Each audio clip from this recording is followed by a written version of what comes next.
맘 먹고 제 사연을 글로 쓰게 된 36살 된 여자입니다. 저도 제가 이곳을 찾아와 이야기만 듣고 가기만 반복했지 제가 제 이야기를 여러분께 소개하게 될 거라고는 상상도 하지 못했습니다. 사실 저는 그동안 제가 참고 살면 된다고 생각을 하고 다른 분들의 용기 있는 결심을 응원하기만 했었는데요.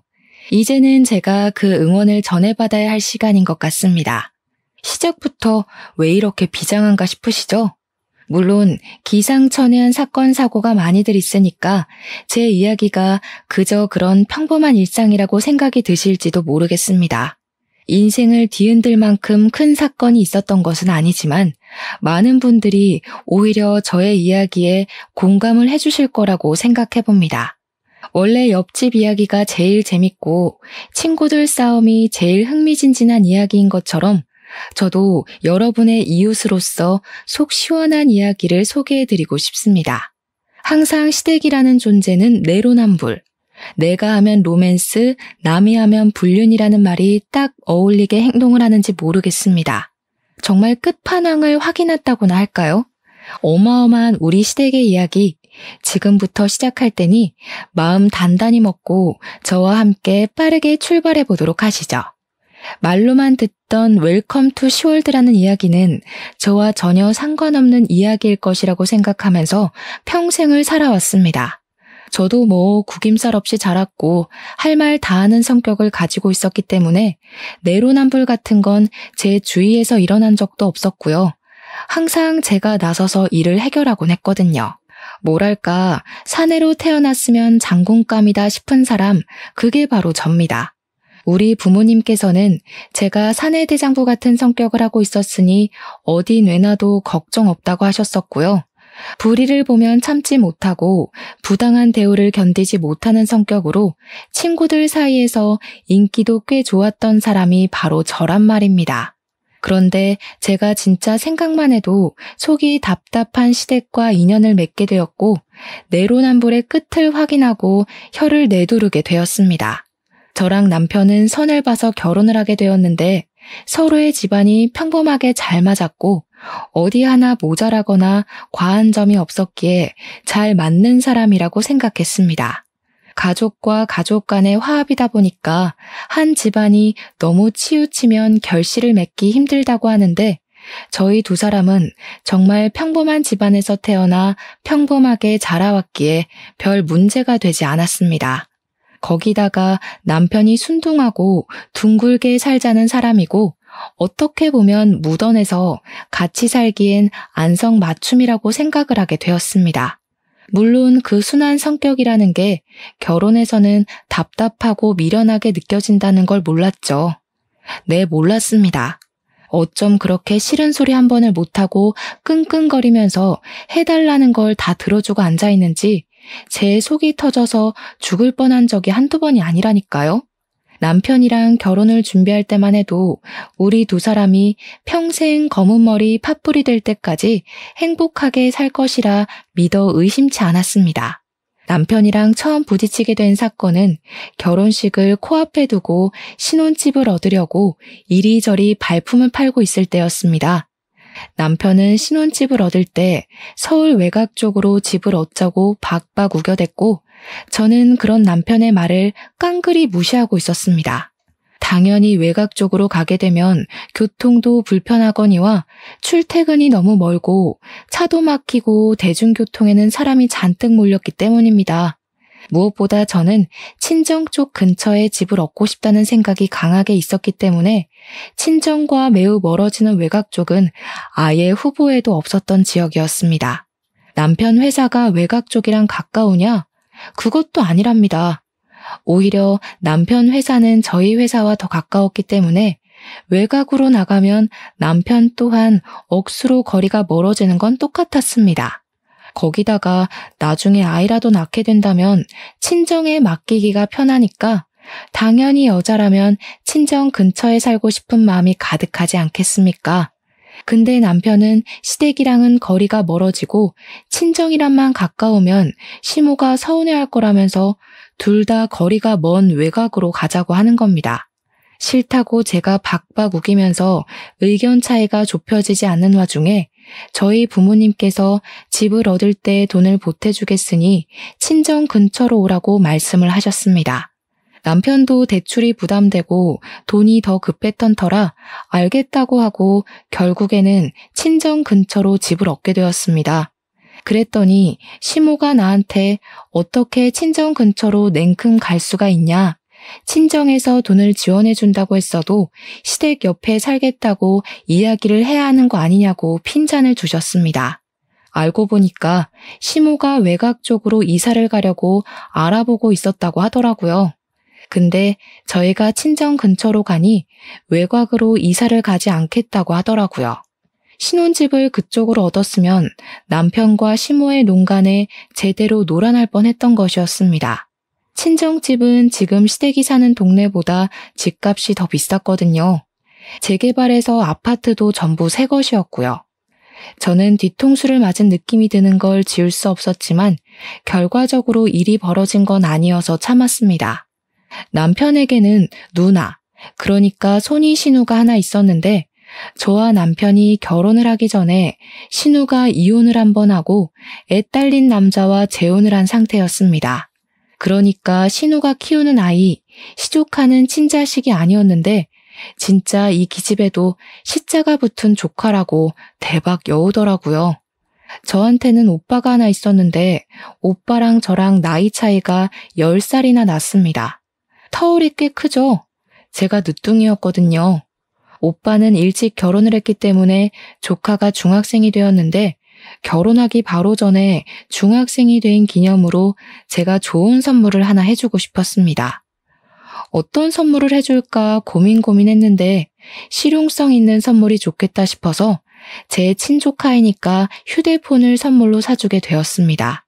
휴대폰을 바꿔야 할 시기가 오기도 했고 요즘 아이들이 어떤 휴대폰을 쓰냐에 따라서 인기의 척도가 바뀐다는 이야기를 들었거든요.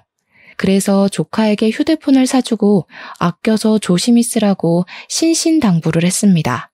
그 이후에 결혼을 했고 시댁에 밥을 먹으러 갔는데 시조카가 입이 대빨 나와서 밥을 먹는 둥 마는 둥 하고 있더라고요. 신우는 그런 시조카를 무시하고 있고 저는 분위기가 이상해서 시조카에게 무슨 일이 있길래 그렇게 불만이 가득한 얼굴로 밥을 먹고 있냐고 물어보았습니다. 아니 글쎄, 우리 딸이 이번에 초등학교 6학년이 됐잖아. 근데 친구들이 전부 사과폰인지 뭔지를 쓴다고 그걸로 바꿔달라고 조르잖아. 가격이 무려 130만 원인데 내가 그걸 어떻게 사줘? 비싼 거는 못 사주지. 아, 사과폰? 이번에 처조카 선물해준 그 핸드폰 말하나 보다. 이번에 처조카가 중학생이 됐거든. 그래서 선물로 하나 사줬었지? 진짜요? 저도 그거 가지고 싶어요, 숙모. 저도 초등학교 6학년 올라간 기념으로 사과폰 사주세요. 네? 그러면 민지도 중학생이 되면 숙모가 생각해 볼게.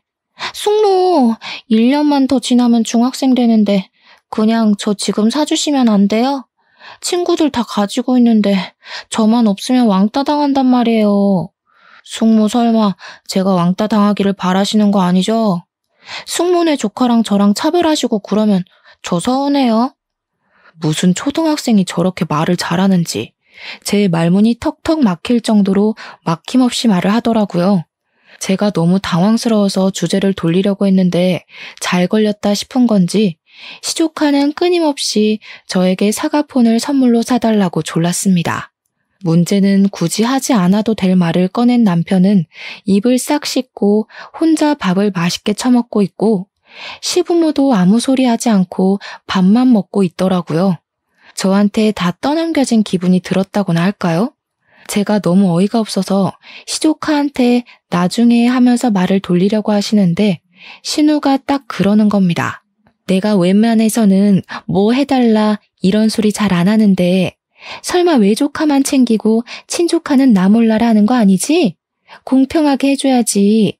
자기도 분명 비싸서 못 해준다고 딱 잘라 이야기를 하더니 남한테는 얻어먹고 싶은 건지 저한테 차별하면서 휴대폰 맡겨놓은 사람처럼 내놓으라고 하는 거 있죠?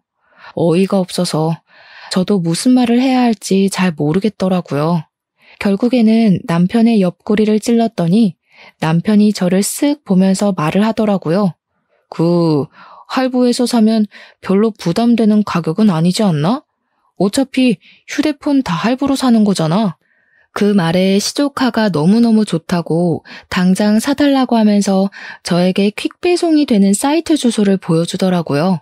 거기서 사면 무슨 사은품도 주고 안전하게 배송도 해준다면서 집 주소는 당연히 아시죠? 하는데 무슨 초등학생이 그리 영악한지 혀를 내둘렀습니다. 핸드폰 값이 20만 원 하는 것도 아니고 무려 130만 원이나 하는데 제가 왜 신우딸, 그것도 신우 친딸도 아니고 재혼한 남자가 데려온 딸에게 해줘야 하는지 모르겠더라고요. 남편에게 그냥 솔직하게 우리 이거 사는 거 부담되지 않냐고 못 해주겠다고 했더니 남편이 나중에서야 저한테 그걸 지금 말하면 어떡하냐고 하더라고요. 아니 제가 옆구리 찌를 때는 모른 척하면서 뭐 할부가 어쩌니 저쩌네 해놓고 왜 제 탓을 하는지 모르겠더라니까요. 사람이 착한 거랑 미련한 건 차이가 있는 법인데 남편은 미련 수준이 아니라 아주 미련 할아버지가 붙은 수준이었습니다. 답답해 죽겠더라고요.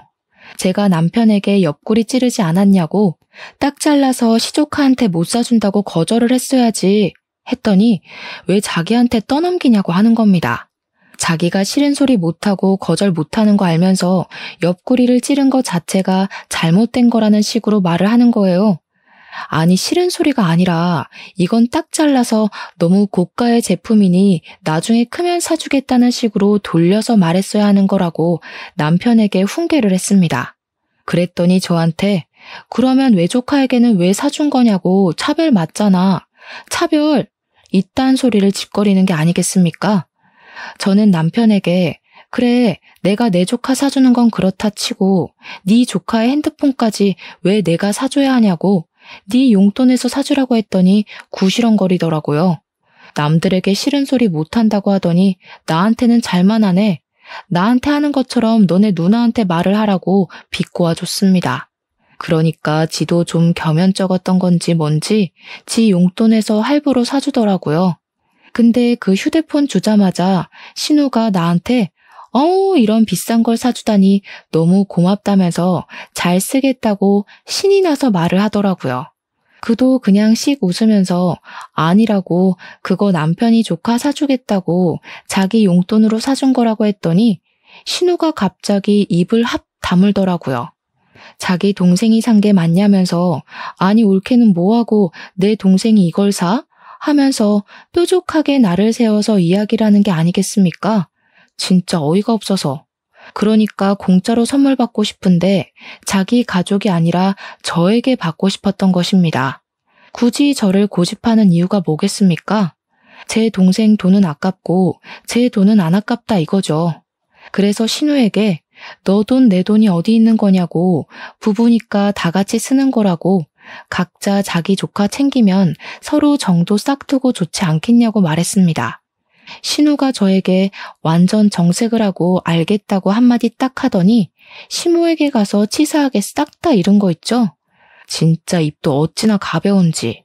시모가 저한테 전화를 해서는 우리 아들이 용돈 받아서 쓰는 것도 화가 나서 죽겠는데 그 돈 쪼개서 애 휴대폰을 사주는 게 말이 되냐고 하더라고요. 무려 130만 원짜리를 용돈에서 어떻게 사주냐고 우리 아들은 굶으라는 거냐면서 막 화를 내는 거예요, 글쎄. 시모에게도 도대체 뭐가 문제냐고. 나는 내 조카 챙기고 남편은 자기 조카 챙긴 건데 서로 조카들 챙기고 사이 좋아 보이잖아요. 하면서 시모 속을 더 뒤집어 놨습니다. 시모가 저한테 뭐라는 줄 아세요? 어쩜 그리 반반 딱 나누려고 하냐면서 저한테 네 용돈으로 사주면 되지 하는 겁니다. 저도 웃으면서 제가 왜요? 하고 말을 했더니 시모가 저한테 말을 싹 수 없게 해서 열이 받아서 더는 통화 못하겠다고 전화를 끊어버리더라고요. 그러고는 남편한테 전화를 해가지고 우리 아들 불쌍해서 어쩌니 용돈 받아 쓰는 것도 마음 아파 죽겠는데 130만 원 할부금을 무슨 수로 갚니? 했나 보더라고요. 남편이 저한테 와서는 도대체 시모한테 무슨 소리를 어떻게 했길래 직접 전화가 와서 자기한테 곡소리를 내냐고 하더라고요. 제가 뭘 어쨌다고 곡소리를 낸다는 건지 저도 궁금하긴 하더라고요. 뭐 남편한테는 어쩌긴 뭘 어쩌겠냐고 그냥 할 말을 한 것뿐이라고, 이러나 저러나 틀린 말 한 건 하나도 없으니까 저한테 그 부분으로 더 이상 말 걸지 말라고 했습니다. 남편이 저한테 자기 엄마가 마음이 여리고 상처가 많은 사람이라며 말을 앞으로 조심하라는 식으로 충고를 하는 게 아니겠습니까? 어른한테 고분고분하게 굴 줄도 알아야지 너무한 거 아니냐고 구시렁거리더라고요. 아니, 싫은 소리 못한다는 사람이 왜 저한테는 그리 쉽게 잘만 하는지, 이런 사람을 평생 믿고 살아도 괜찮은 건지 헷갈리더라고요. 시모는 그 뒤로도 저희 집 살림에 엄청나게 간섭을 하기 시작했습니다. 치가 떨려서 시모 전화를 받고 싶지 않을 정도였어요. 우리 아들로 시작된 전화는 결국 너는 애가 그거 하나 신경을 못 쓰니? 하는 말로 끝나곤 했거든요. 저에게 전화를 해서는 우리 아들이 겉절이를 좋아하니까 일주일에 한 번씩 배추를 절여다가 겉절이를 해서 먹이라는 소리, 제철 나물은 꼭 먹어줘야 몸이 튼튼해지는 거니까 이번에는 시금치를 데쳐라, 이번에는 냉이를 무쳐라 하는 소리, 결혼 전에는 아침마다 토마토와 케일, 사과 같은 걸 갈아서 착즙 주스를 꼬박꼬박 먹였으니 너도 아침에 일어나서 착즙 주스 신선하게 내려서 꼭 한 잔씩 주라는 소리, 영양제를 매일 챙겨주지 않으면 까먹고 먹지를 않으니까 알람 맞춰놓고 하나씩 먹여야 한다, 비타민이랑 칼슘은 시간차를 두고 먹여라 하는 소리. 아니, 무슨 우리 남편은 알람도 못 맞추는 바보입니까? 왜 그거를 일일이 저한테 하라고 시키는 건지 정신 나가는 줄 알았습니다. 남편이 아니라 애를 키우는 기분이 드는데 제가 남편에게 제철마다 꼭 나물을 먹어야 하는 거냐, 착즙 주스 마시는 걸 좋아하냐 물어봤죠. 그랬더니 해주면 좋지 하면서 뭉뚱그려 말을 하길래 결국에는 반찬 가게에서 사다가 나물 반찬을 주었습니다. 남편이 언제 이걸 다 했어 하면서 좋아하길래 반찬 가게에서 사온 거라고 솔직하게 말을 했거든요. 그랬더니 그걸 글쎄 시모에게 가서 고스란히 이야기를 한 겁니다. 집에서 반찬하는 게 뭐가 어렵다고 그걸 사다 먹이냐면서 정성이 들어가야 하는 거라고. 그래서 저는 사 먹는 게 만들어 먹는 것보다 절약이 된다. 나물 반찬 해줘봐야 한 끼 먹고 안 먹던데 집에서 하면 양이 많아지니까 다 상해버린다고 했습니다. 그러니까 시모가 시금치 같은 것들은 된장에 무치고 간장에도 무치고 된장국을 끓여도 되고 하면서 저도 아는 레시피를 막 말해주더라고요. 아니, 누가 몰라서 안 해먹겠습니까? 그렇게 무쳐봐야 다 상한다니까. 제 말의 포인트를 못 잡으시는 것 같았습니다.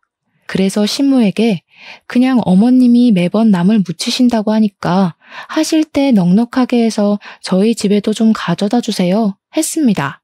그 말을 했다고 또 기분이 상해가지고 자기한테 해서 갖다 줄 생각은 안 하고 자기를 시켜 먹을 궁리만 하는 며느리라고 잔소리를 하시더라고요.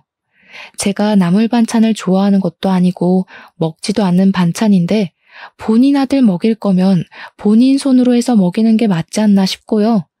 시모의 잔소리에도 저는 굽히지 않고 꿋꿋하게 반찬 가게에 가서 반찬을 사다가 먹였습니다. 결혼한 지 6개월쯤 지났을 때였습니다. 어느 날 퇴근을 하고 집에 들어갔더니 집이 시끌시끌 하더라고요. 집에 누가 올 사람도 없는데 왜 이렇게 시끄럽나 하고 현관 바닥을 딱 보는데 신발이 어마어마하게 많이 있는 게 아니겠습니까? 순간 불안한 마음이 제 머릿속을 확 스쳐 지나가는데 현관 중문을 열고 거실 쪽으로 발을 디뎠더니 신우가 빼꼼 고개를 내밀더라고요. 올케 왔어? 저희 집에서 지금 뭐 하세요? 집에 들어가 보니까 신우의 시조카는 물론이고 시모까지 와 있는 게 아니겠습니까? 남편은 거실 소파에 누워서 휴대폰을 만지고 있더라고요. 어이가 없는 동시에 이게 무슨 일인가 싶어서 시모에게 물어봤더니 아무렇지 않게 대답을 하시더라고요. 어쩜 너네는 이사를 해놓고 한 번도 집에 놀러 오라는 소리를 안 하니? 그래서 우리가 이렇게 시간 내서 한번 찾아와 봤다. 배고프니까 얼른 밥부터 해라. 지금 시간이 꽤 늦었는데 아직도 식사를 안 하셨어요?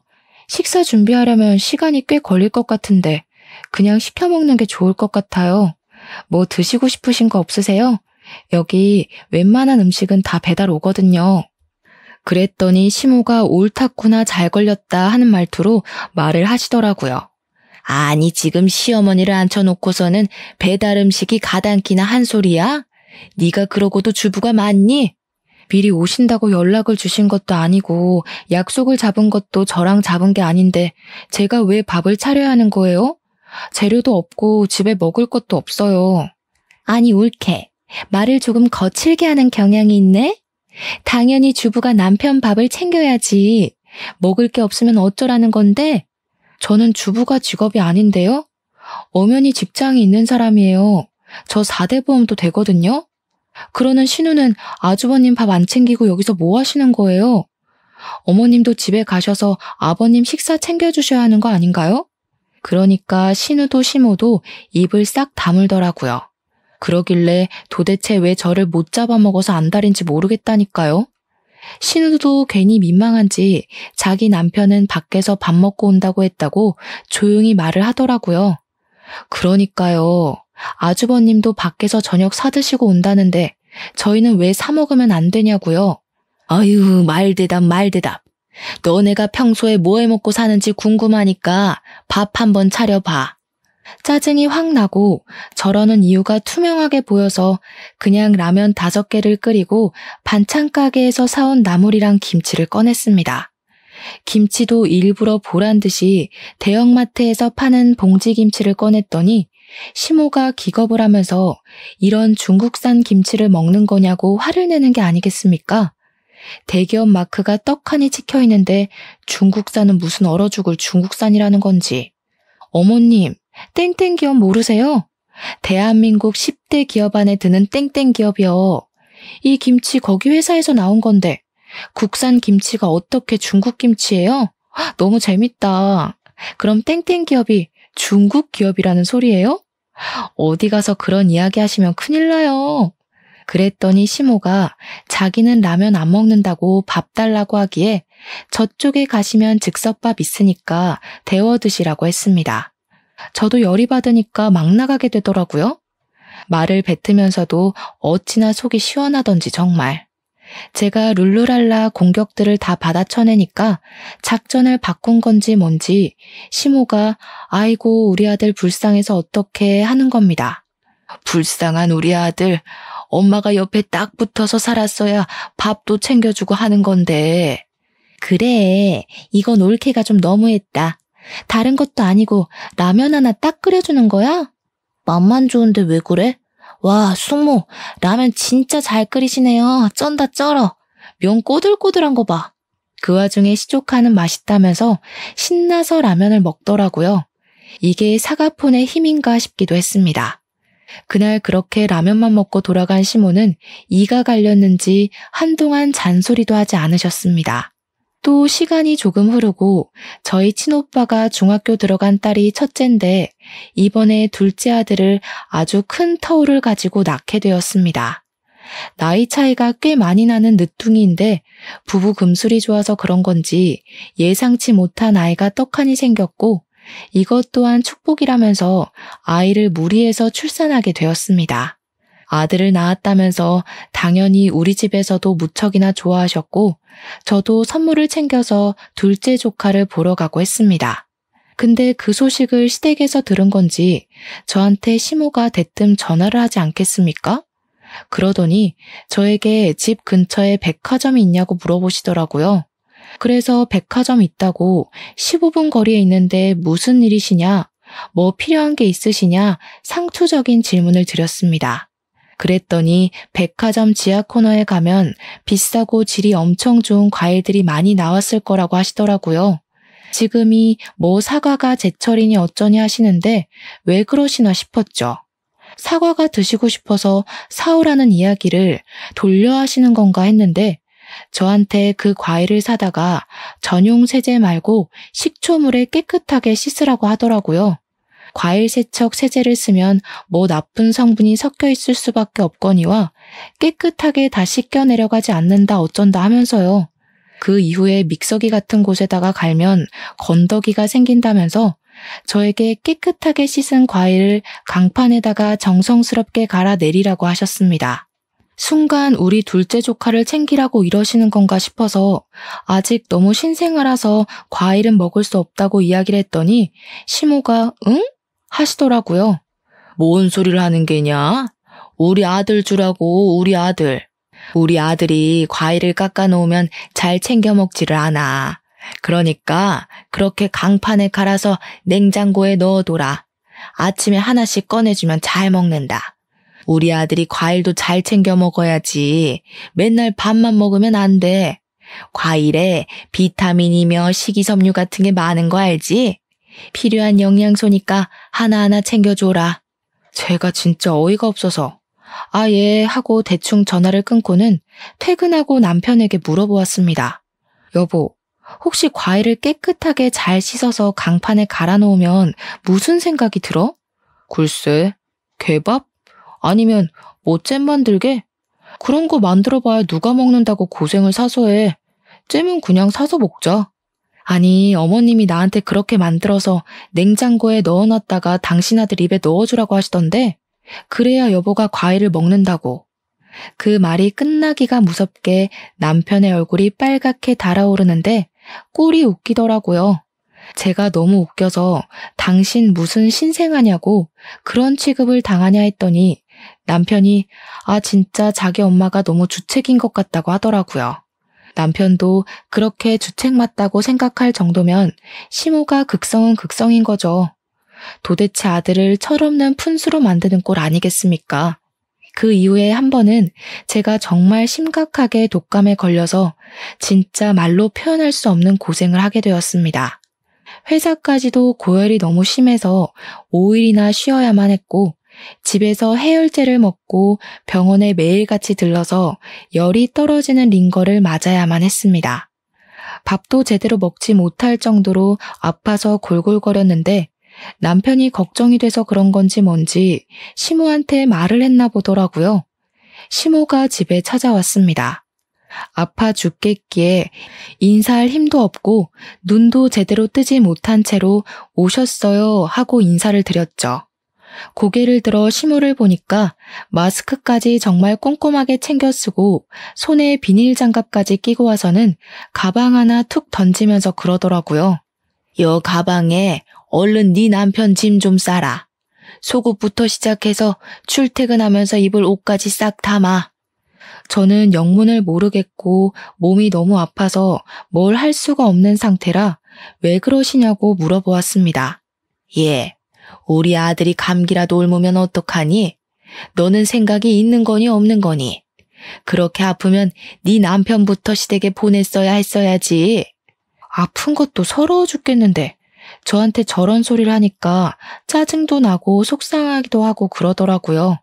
무슨 사춘기 소녀인 것 마냥 기분이 나빠져서 획 토라져 말을 했습니다. 어머님, 저 진짜 손 하나 까딱할 힘이 없어요. 그냥 남편 보고 챙겨서 가라고 그럴게요. 그러고는 그냥 방에 들어왔습니다. 열이 너무 올라서 어지러움이 심각할 정도라 침대에 누웠는데 따라 들어오신 시모가 제 이불을 확 걷어내더니 등짝을 때리더라고요. 남편 짐을 저보고 챙기라면서 일 끝내고 들어온 남편 고생하게 그 힘든 일을 시키냐고 잔소리를 하시는 겁니다. 진짜 저에게 데스노트가 있었으면 우리 시모의 이름을 적어서 심장마비에 걸리게 만들고 싶을 정도로 화가 났습니다. 그럼 어머님이 챙기시던가요? 제가 아파 죽겠다는데 여기까지 쫓아오셔서 뭐 하시는 거예요? 너 지금 내가 누군지 알고 소리를 지르니? 옛날에는 시어머니라면 눈도 제대로 못 쳐다봤는데 세상 참 좋아졌다. 그러면서 제가 계속 누워있으니까 다시 한번 제 등짝을 찰싹 소리가 나게 때리시는데 제가 너무 열이 받아서 시모의 손을 확 때려버렸습니다. 놀래가지고 저를 눈 동그랗게 뜨고 쳐다보는데 진짜 그 표정까지도 정나미가 뚝뚝 떨어지더라고요. 저 때리지 마시라고요. 지금 누구는 귀한 자식 아닌 줄 알아요? 너 지금 나 쳤니? 그런 거니? 친 건 어머님이고요. 저는 뿌리친 거죠. 그게 그거지. 요즘 것들은 정말 예의가 없어. 저는 그런 시모의 뒤통수에 대고 나가시라고요 하고 이불을 머리끝까지 뒤집어 썼습니다. 나가려던 시모는 다시 돌아와서 계속 구시렁구시렁 거리시면서 우리 남편 짐을 끝까지 챙겨서 돌아가시더라고요. 설마 했는데 그날 남편은 시댁에서 자는 건지 집에 들어오지 않았습니다. 그런데 하필 가는 날이 장날이라고 그날 밤에 제가 열이 39도까지 올라가면서 쓰러지게 된 겁니다.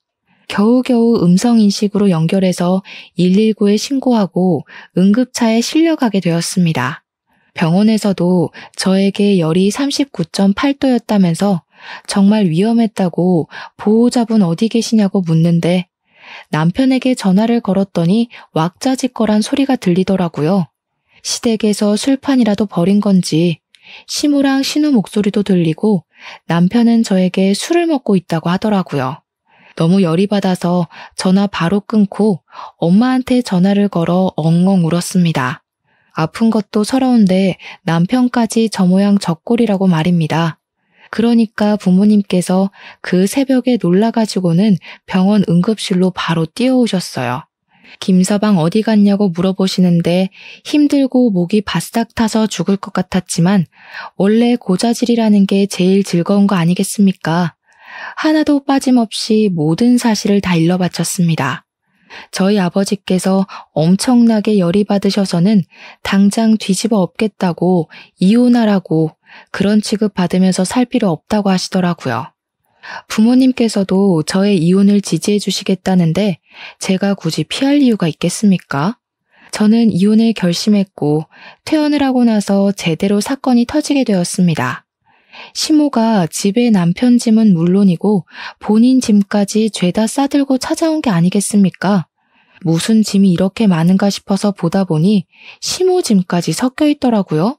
불길한 예감은 뭐 틀리지 않는 법이죠. 저는 바로 정신을 차리고 남편에게 물어보았습니다. 이 짐들은 다 뭐야? 당신 짐만 있는 게 아닌 것 같은데? 우리 집 내놨다. 아무리 생각해도 내가 너무 못 믿어워서 두 다리를 뻗고 잘 수가 있어야지. 우리 아들이 결혼하고 살이 홀쭉하게 빠진 거 봐라. 저게 사람 몰골이니? 삐쩍 말라가지고 볼품없게. 저 사람 원래 저랬어요. 연애할 때도 비쩍 말라서 볼품 없었는데요. 이게 또박또박.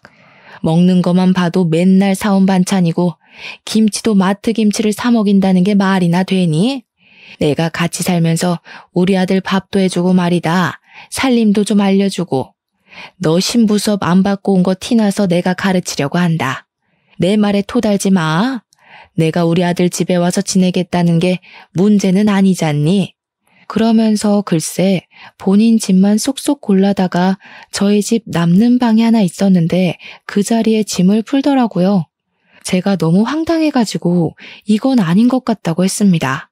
뭐가 아니냐고 저한테 뾰족하게 되물으면서 자기 말에 틀린 게 있냐고 반박할 거리가 있으면 해보라고 하시더라고요.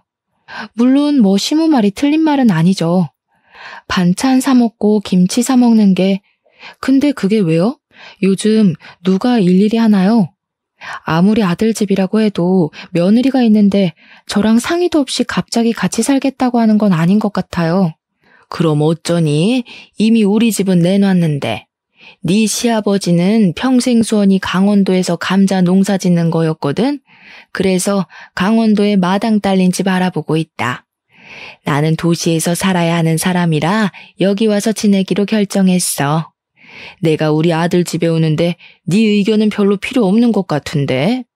내 배로 낳은 자식 내가 끼고 살겠다는데 왜? 완전히 뒤통수 제대로 맞은 느낌이 들어서 남편에게 뭐라고 말 좀 해보라고 아니면 내가 알아들을 수 있게 설명이라도 해보라고 했습니다. 그랬더니 남편이 천하태평 묵사발에 밥 말아먹는 소리를 하더라고요.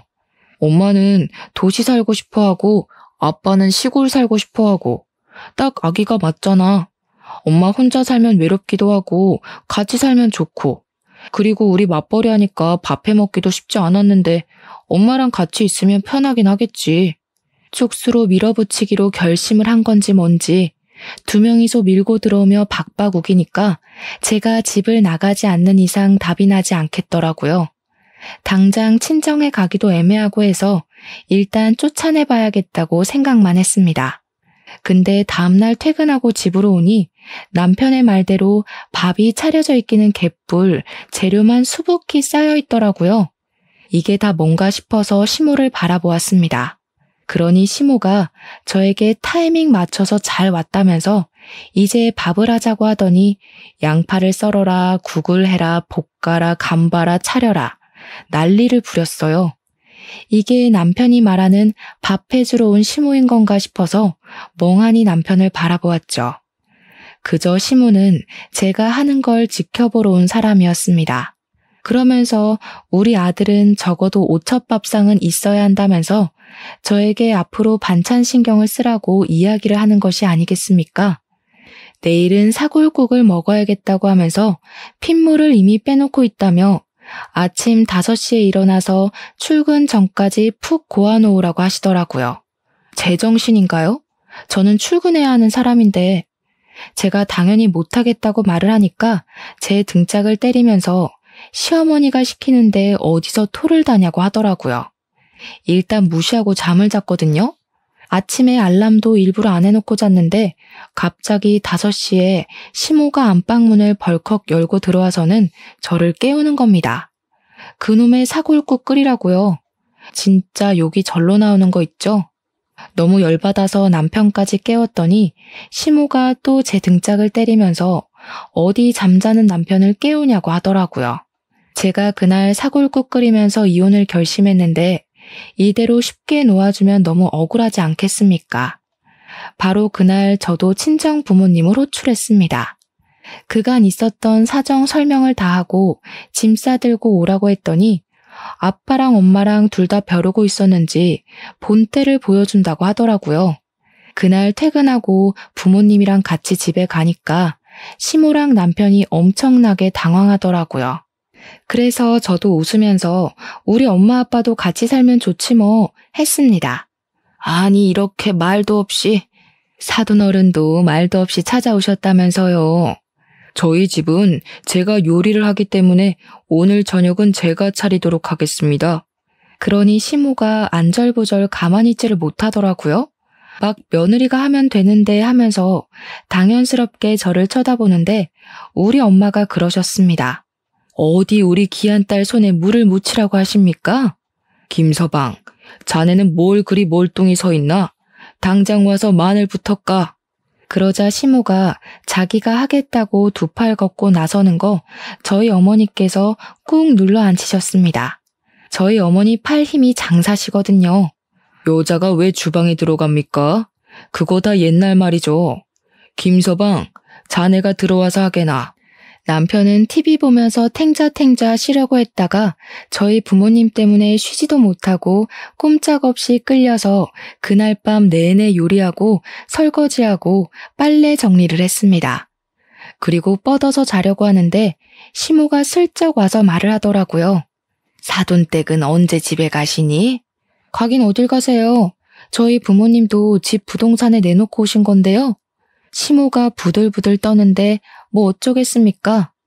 시모가 방에 들어가려고 하니까 그제야 남편이 저희 집에 남는 방이 없어서 하면서 웃더라고요. 한마디로 이제 집으로 돌아가시죠 하는 말이었습니다. 밤도 많이 늦었는데 집에 가셔서 주무시는 게 좋지 않을까요? 우리 집 내놓고 왔다니까. 거기 벌써 집 보러 오고 난리도 아니야. 우린 거실에서 잘게. 그러시더니 집에서 가지고 오신 이불을 떡하니 펼치시더라고요. 남편이 저를 보면서 입모양으로 어떻게 좀 해보라고 하는데 제가 왜 그래야 하죠? 뭘 어떻게 해. 엄마 아빠 같이 살면 좋지. 나중에 우리 애도 다 봐주실 텐데. 우리 엄마 있잖아. 어제 못 봤어? 하나하나 나 시키시던 거? 그리고 새벽 4시 30분에 아빠가 안방에 들어와서 남편을 깨우기 시작했습니다. 남편이 비몽사몽에 왜 그러시냐고 주말인데 하고 대꾸를 했죠. 남자가 이 시간까지 자는 게 말이 돼? 일단 나랑 나가서 운동이라도 좀 하세. 사내 놈이 이리 비실비실해서 되겠어? 이러니까 손주 소식이 없지. 눈곱도 떼지 못한 남편을 끌고 나가서 동네 산을 뛰고 오셨다더라고요. 남편이 헉헉거릴 때마다 등짝을 때리면서 뛰어, 뛰어 하셨다는데 저희 아버지 취미로 마라톤 하시는 분이시거든요. 남편이 완전 녹초가 되어서 들어오니까 시모가 화들짝 놀라고 아버지께서는 이제 밥하자 하시더니 남편한테 요리시키더라고요. 아침 먹고 남편이 잠을 좀 자겠다고 하니까 아버지께서 점심 준비를 해야지 무슨 잠을 자냐고 점심에는 육개장 끓이자고 재료 손질부터 하자고 하시더라고요. 그러면서 남편 점심 먹고 설거지할 때까지 못 쉬게 했습니다. 시모는 발 동동 구르는데 아빠가 집안꼴이 이게 뭐냐면서 대청소하게 여자들은 나가서 커피라도 마시고 오라고 하더라고요. 남편은 울상으로 저를 바라보는데 파이팅 한번 해주고 엄마 팔짱 끼고 나왔습니다. 예, 정말 해도 너무한 거 아니니? 주말인데 우리 아들 쉬지도 못하고. 어머, 우리 딸 이야기 들어보니까 지금까지는 우리 딸이 다 했다는데요? 그러면서 엄마랑 시모랑 다툼이 일어나기 시작했고 저는 당연히 엄마 편을 들었습니다. 요즘 누가 여자 할 일, 남자 할 일 나누냐고. 그렇게 따지면 저도 직장 다니면서 돈을 벌고 있지 않냐고 시모에게 퉁명스럽게 대꾸를 했습니다. 이혼하기로 마음을 먹고 난 다음이라 그런지 말투도 존중을 해줄 필요가 전혀 없더라고요. 집으로 돌아가니까 남편이 더 이상은 비 못 맞추겠다면서 시모를 내보낼 테니 저희 부모님도 빨리 집으로 보내라고 하더라고요. 그래서 저는 미리 준비한 이혼 서류를 꺼냈습니다. 그게 뭐냐? 시모는 화들짝 놀라고 부모님께서는 서둘러서 짐을 챙겨주셨습니다. 아니 무슨 이혼이 애들 장난이야? 애들 장난이 아니라서 이혼하는 거죠. 저는 더 이상 이렇게 못 살아요. 저희 부부도 우리 딸 귀하게 키웠는데 여기서 구박받으면서 지낼 이유 하나 없습니다. 협의 이혼하고 집은 반반 했으니까 반반 나눠. 혼수는 네가 해온 건 네가 들고 가고 내가 해온 건 내가 들고 갈게. 우리 뭐 더 정리할 것도 없잖아? 제 입에서 이혼 이야기가 나오니까 남편이 이혼 못한다고 배 내밀고 항의를 하더라고요. 그래? 그럼 소송할게. 내가 당한 시집살이면 위자료도 꽤 받겠다.